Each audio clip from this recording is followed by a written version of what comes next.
में स्वीकृति आई है। हमारे प्रदेश के 750 गांव जुड़ेंगे। आप सबको मालूम है हमारा ये देश कृषि प्रधान देश है। ये छत्तीसगढ़ की विधान का कटोरा कहलाता है।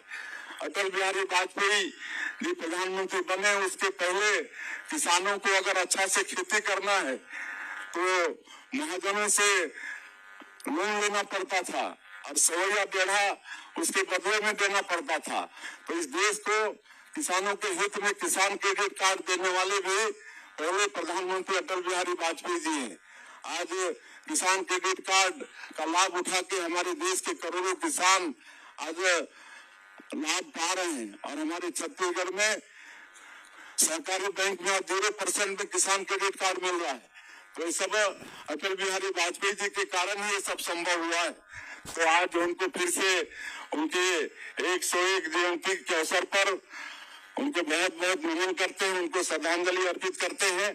और आज नगर निगम रायपुर को 187 करोड़ रुपए का सौगात मिला है। तो पूरे नगर निगम वासियों को बहुत बहुत बधाई और शुभकामना देते हैं। इसमें वर्किंग वुमन हॉस्टल, इसका भी हम लोग भूमि पूजन किए हैं। हमारे जो श्रमिक वर्ग की जो बहनें हैं उनके लिए वुमन हॉस्टल का निर्माण होगा। 14 करोड़ रुपया से 2 हॉस्टल का निर्माण होगा। इससे आप अंदाजा लगा सकते हैं कि हमारी बहनों को कितना फायदा होगा। उसी तरह से यहाँ पर ब्रिज के नीचे बॉक्स क्रिकेट, उसका भी लोकार्पण आज हम लोगों ने किया है। तो हमारे क्रिकेट प्रेमियों को इसका भी लाभ होगा। तो इस तरह से आज नगर निगम को बहुत बहुत बधाई और शुभकामना है। और हमारे प्रदेश को निर्माण हुए 25 वर्ष हो गए हैं। हम लोग रजत जयंती वर्ष में है, रजत जयंती महोत्सव भी मना रहे हैं। और आप सबको मालूम है कि 1 नवंबर स्थापना दिवस था और हमारे प्रदेश का सौभाग्य कि 1 नवंबर को स्थापना दिवस के दिन हमारे देश के यशस्वी प्रधानमंत्री आदरणीय नरेंद्र मोदी जी पधारे थे। और जो हमारा नया विधानसभा का भवन बनके तैयार है उसका भी उन्होंने लोकार्पण किया। एक ट्राइबल म्यूजियम, आप सबों से मेरा आग्रह होगा अगर नहीं देखे हैं तो जरूर समय निकाल कर आप देखेंगे। अटल म्यूजियम का लोकार्पण भी माननीय प्रधानमंत्री जी ने किया है। हमारे छत्तीसगढ़ में जनजातीय समाज के महापुरुषों के द्वारा 14 विद्रोह हुआ अंग्रेजों के खिलाफ में, लेकिन उनको कभी इतिहास के पन्नों में जगह नहीं मिला। आज जब अटल बिहारी वाजपेयी जी प्रधानमंत्री बने हैं तो उनको इतिहास में जगह भी मिल रहा है और एक म्यूजियम भी बना है। तो जरूर देखेंगे, सचित्र चित्रण किया गया है, पूरा डिजिटल है। आप बटन दबाएंगे तो उस महापुरुष के विषय में और पूरे क्रांति के विषय में आपको जानकारी मिलेगी। तो 1 नवंबर स्थापना दिवस के दिन ये 2 सौगात माननीय प्रधानमंत्री जी ने हमारे छत्तीसगढ़ राज्य को दिया है। और हम लोगों को आगे छत्तीसगढ़ को बहुत तेजी से विकास करना है। आप सबको मालूम है कि हमारा ये प्रदेश बहुत समृद्ध प्रदेश है। यहाँ पर खनिज संपदा की कंपनी नहीं, मतलब कमी नहीं है। खनिज संपदा से भरपूर है हमारा छत्तीसगढ़, वन संपदा से भी भरपूर है। आज 44% भूभाग हमारा छत्तीसगढ़ का वनों से आच्छादित है। 100 से भी ज्यादा तरह के फॉरेस्ट प्रोड्यूस यहाँ पर है। तो उसका भी हम लोग वैल्यू एडिशन करा रहे हैं। नई उद्योग नीति लाए हैं। नई उद्योग नीति में अभी तक 8 लाख करोड़ का, अभी 2 दिन पहले फिर 13,000 करोड़ का एमओयू हुआ है।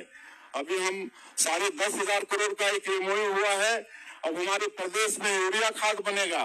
राजनांदगांव में जो गेल कंपनी है वो यूरिया खाद निर्माण करने का कारखाना लगा रहा है 10,500 करोड़ का, जिसमें कई हजार लोगों को रोजगार भी मिलेगा। तो इस तरह से तेजी से विकास कर रहे हैं। और हमारे छत्तीसगढ़ के विकास में एक जो बहुत बड़ा बाधक था बस्तर क्षेत्र में नक्सलवाद, आज 2 साल में नक्सलवाद की भी कमर टूट गई है। डबल इंजन की सरकार के कारण और माननीय प्रधानमंत्री जी और माननीय गृह मंत्री जी के दृढ़ संकल्प के कारण, और उन्होंने संकल्प लिया है 31 मार्च 2026 तक कि देश से नक्सलवाद को समाप्त करने का। और आप सब लोग देख रहे हैं कि उनका संकल्प पूरा हो रहा है। उसके बाद बस्तर क्षेत्र भी तेजी से विकास होगा। हम लोग नियत नीलाधार योजना के माध्यम से, आपका सुंदर गांव योजना के माध्यम से उस क्षेत्र का भी विकास कर रहे हैं। तो हम सब लोग विकसित छत्तीसगढ़ बनाने के लिए विजन डॉक्यूमेंट भी बनाए, उसमें आप सबका सहयोग चाहिए। और माननीय प्रधानमंत्री जी 2047 तक इस देश को विकसित भारत के रूप में खड़ा करना चाहते हैं। तो हम लोगों को भी अपने प्रदेश को विकसित छत्तीसगढ़ के रूप में खड़ा करना होगा, जिसमें एक एक नागरिक का भी सहयोग बहुत जरूरी होगा।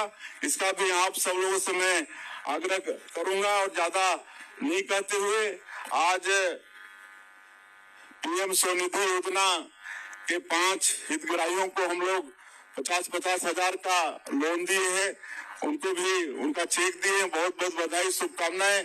प्रधानमंत्री जी का बहुत ही कल्याणकारी योजना, जो हमारे शहरों में ठेला खोमचा लगाते हैं, सब्जी भाजी की दुकान करते हैं, उनको स्वनिधि योजना में हम लोग पूंजी दे रहे हैं और उनको शुभकामनाएं। और आज 5 प्रधानमंत्री आवास के हितग्राहियों को भी जिनकी स्वीकृति हुई है, उनको भी अनुज्ञा पत्र दिए हैं, उनको भी बधाई। और इस बार रायपुर नगर निगम में कुल 1023 को भी नई स्वीकृति मिला है, तो उनको भी बधाई। ये आवास योजना 2.0 में 1023 मकान की स्वीकृति हुई है और प्रतीक स्वरूप आज हम लोग 5 हितग्राहियों को यहाँ पर भवन अनुज्ञा पत्र प्रदान किए हैं, उनको भी बधाई। और हम सब लोग आज प्रण लें कि अटल बिहारी वाजपेयी जी के द्वारा बनाई इस छत्तीसगढ़ को बहुत आगे हम लोग को विकास की दृष्टि से ले जाना है। और हमारे प्रधानमंत्री नरेंद्र मोदी जी का जो नारा है, सबका साथ सबका विकास, सबका विश्वास और सबका प्रयास, इसको मानते हुए, इसका अनुसरण करते हुए छत्तीसगढ़ में खुशहाली हो, छत्तीसगढ़ में अमन चैन हो, सबके घर में सुख समृद्धि हो, इसके लिए मिलकर हम लोगों को काम करना है। मैं एक बार फिर से सुशासन दिवस की आप सब लोगों को बहुत बहुत बधाई, शुभकामना देते हुए और छत्तीसगढ़ निर्माता सदैव अटल बिहारी वाजपेयी जी को पुनः नमन करते हुए मैं अपनी बात समाप्त करता हूँ। जय हिंद, जय छत्तीसगढ़।